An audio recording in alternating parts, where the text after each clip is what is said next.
These are the keys to my new room, which looks like this. I need to figure things out. This is my home for the next couple of good months.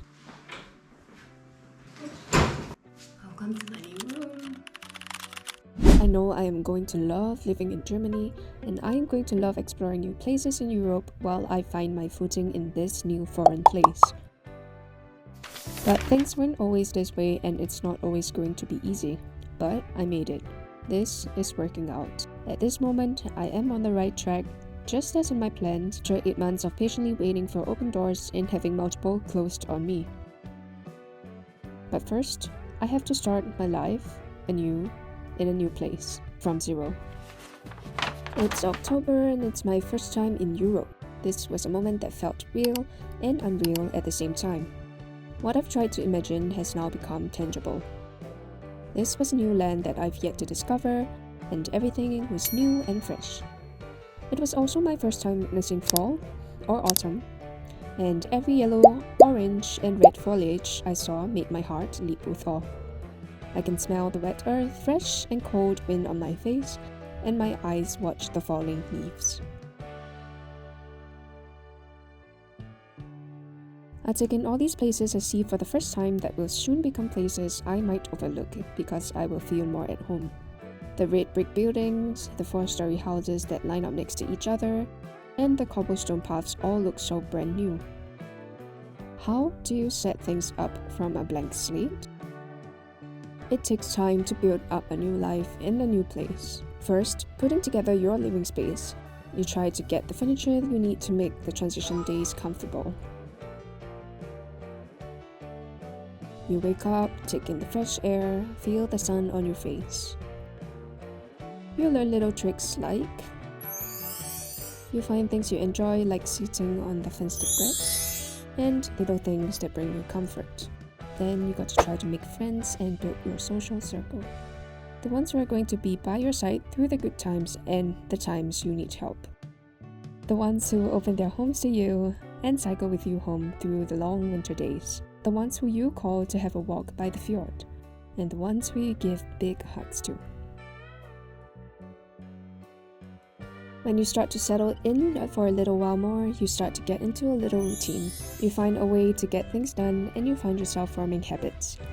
This little path that you take, forest that you walk through, this little market that you frequent. And then there's also culture and language. Each monster 500 grams. 500? Yes. Yeah. Big size or this size Okay. or small? Medium. 4 pieces. Okay. Yes? Yeah. Need anything else? Not for now. Thank you. 120, please. Have a nice day. Thank you.